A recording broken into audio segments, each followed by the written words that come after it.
الفصل الثانی، دوسری فصل توبہ استغفار وغیرہ کے متعلق عقبہ بن عامر رضی اللہ عنہ قول رسول اللہ صلی اللہ علیہ وسلم، عقبہ سے روایت کرتے ہیں آپ علیہ السلام نے فرمایا ان مثل الذی یعمل السیئات، مثال اس شخص کی جو گناہ کی کام کرتے ثم یعمل الحسنات، پھر نیکی کی کام کرتے، کمثل رجل، اس شخص کی طرح میں ہے کہ کانت علیہ درعۃ ضیقہ، کانت علیہ درع ضیقہ، کہ اس نے تنگ زرہ پہنی ہو، قد حنقت ہو، کہ اسی گھوٹ رکھا ہو اور گلے تک، حلقوم تک وہ زرہ پہنچی، ثم عمل حسنہ، پھر وہ نیکی کا کام کرتے کرتے کرتے فانفقت حلقہ، تو ایک ایک نیکی کی وجہ سے اس کا ایک ایک حلقہ کھلتا جائے، ہر کڑی جو زنجیروں کی شکل میں ہونا حلقے، اس کی کھلتے جائے، ثم عمل اخرى، پھر دوسری نیکی کرتے، فانفقت اخرى، پھر دوسرا حلقہ، حتی تخرج الى الارض، یا تک کہ اس سے نجات پائے، وہ زرہ درع گر جائے.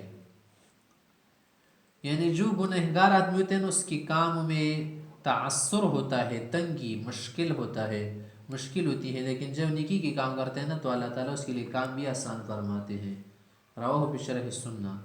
عن ابی درداء رضی اللہ عنہ انه سمع النبی صلی اللہ علیہ وسلم يقص على المنبر، ابو درداء سے اپنے پیغمبر سے کو سنا کہ وہ ممبر پر کیا کر رہے تھے، پیغمبر سے کو سنا ممبر پر یہ بات کر رہے تھے، وہ یقول فرما رہے تھے کہ وَلِمَنْ خَافَ مَقَامَ رَبِّهِ جَنَّتَانِ، جو آدمی اللہ کے سامنے کھڑے ہونے سے شرما رہا ہو، ڈر رہا ہو، تو اسے 2 جنتیں ملے گی. قلت، میں نے کہا ان زنا من سرق یا رسول اللہ، اگر اس نے چوری زنا وغیرہ کیا ہو، فقال ثان ہے، دوسری مرتبہ میں ہاں وَلِمَنْ خَافَ مَقَامَ رَبِّهِ جَنَّتَانِ، جو اللہ کے سامنے کھڑے ہونے سے ڈرے گا، شرمائے گا، اور اس پر کیا ہوگا، ندامت ہوگی، تو اسے 2 جنتیں ملے گی. فقلت ثانی، میں نے دوسری مرتبہ کہا ان زنا من سرق، اگر اس نے سے بڑے گناہ کیے ہو یا رسول اللہ.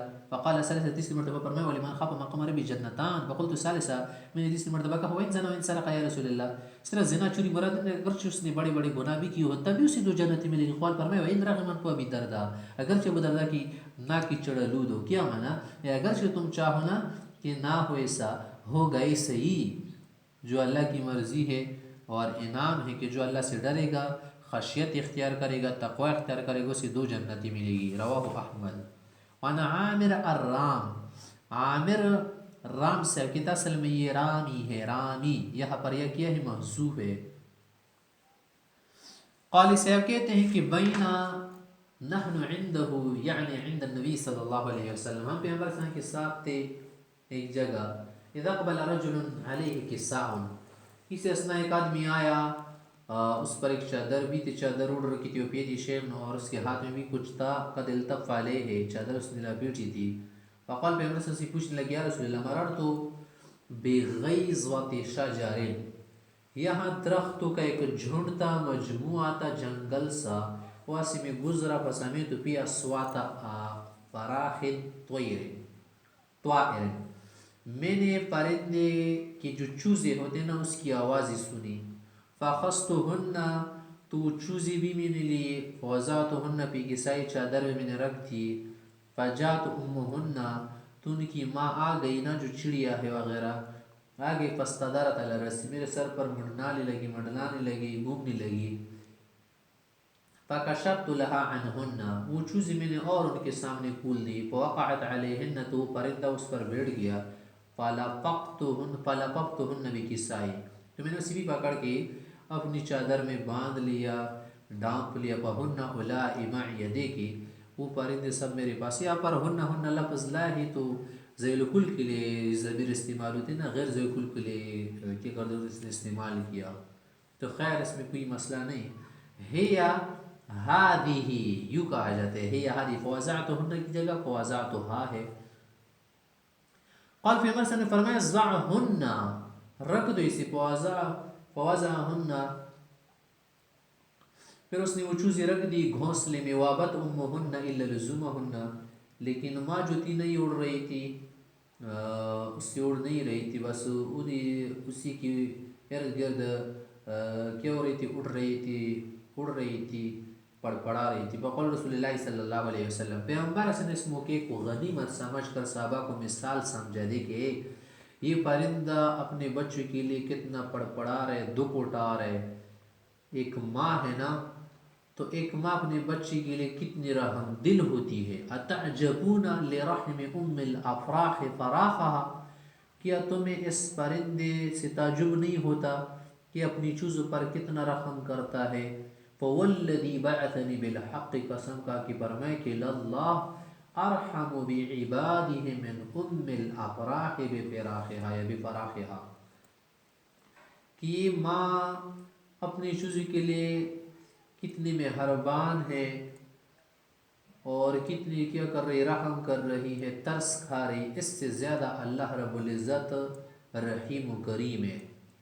پھر فرمایا کہ ارجع بہن، اسے لے جاؤ چوزوں وغیرہ کو، حتی تضعہن من حیث اخذتہن، جیسے اپنی چوزی لے وہاں رکھ دینا. وامہن معہن، اور ماں بھی ساتھ. فرجع بہن، اور صحابی وہ آدمی لے کر گیا. رواہ ابو داود. الفصل الثالث. عن عبد الله بن عمر رضی اللہ عنہ قال، سے فرماتے كنا مع النبي صلی اللہ علیہ وسلم في بعض غزواته، ہم ایک غزوے میں پیغمبر صلی اللہ علیہ وسلم کے ساتھ تھے. فمر بقوم، کچھ لوگ کے پاس سے گزرے. فقال، فرمائے من القوم، تم کون لوگ ہو؟ انہیں نہیں پوچھا کہ تم کس قبیلے کے، مانا کون مسلمان ہے کون. قول، انہوں نے بھی کہا اچھا تعارف کیا کہ نحن المسلمون، ہم پہلے مسلمان ہیں پھر دوسرے لوگ ہیں.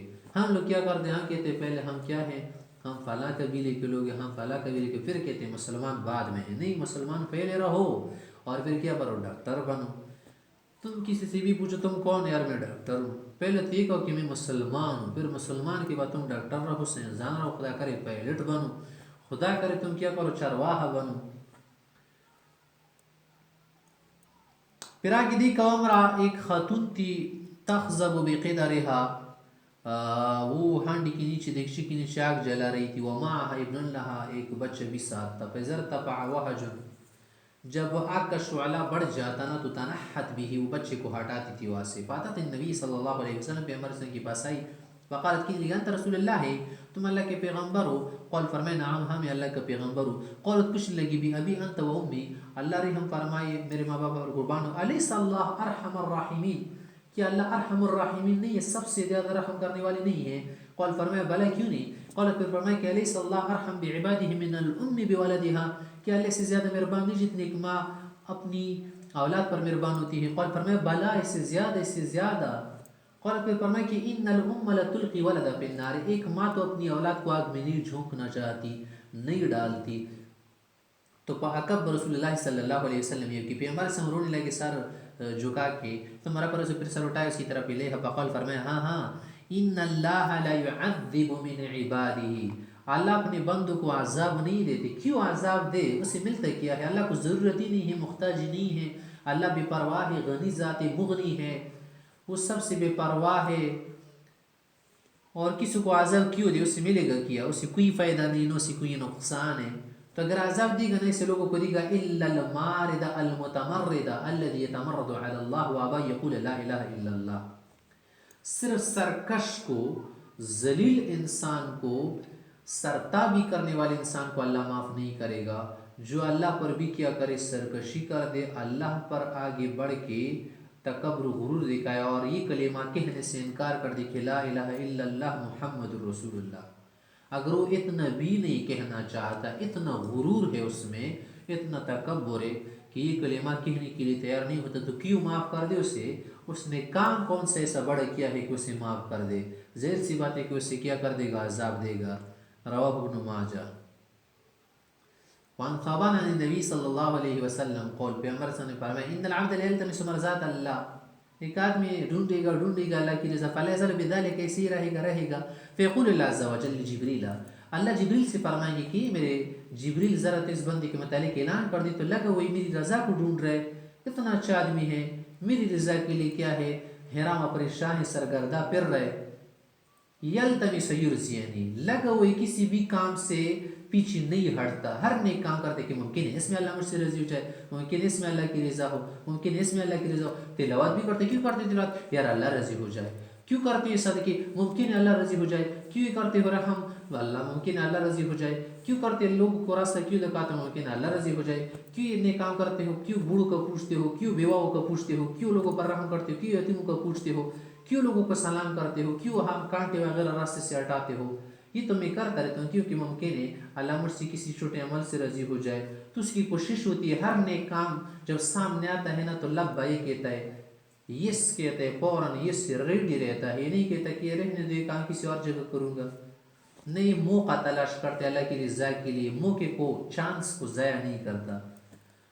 تو کہتے کہ دیکھیے اللہ وَإِنَّ رحمت علیہ، چل آج کے بعد میری رحمت اس پر ہے، فیقول جبریل، تو جبریل لوگوں کو اعلان کر کے کہتے فرشتوں کو بھی لوگ ہے کہ رحمت اللہ علی فلان، فلاں پر اللہ کی رحمت ہے، ویقول حملۃ العرش، پھر عرش والے فرشتوں کو یہ بات پہنچتی ہے، ویقول من حولهم، پھر گرد والے لوگ جو فرشتے، حتی یقول اہل السماوات السبع، پھر 7 آسمان میں اس کا شہرا ہو جاتا ہے، ثم تہبط له الی الارض، پھر اس کی قبولیت، رحمت وغیرہ زمین کی طرف نازل ہو جاتی ہیں، زمین میں لوگوں کے سامنے آدمی محبوب بن جاتا ہے، لوگوں کو اچھا لگتا ہے، اس کی محبت، اس کی عظمت، اس کا احترام دلوں میں بیٹھ جاتا ہے۔ رواہ احمد۔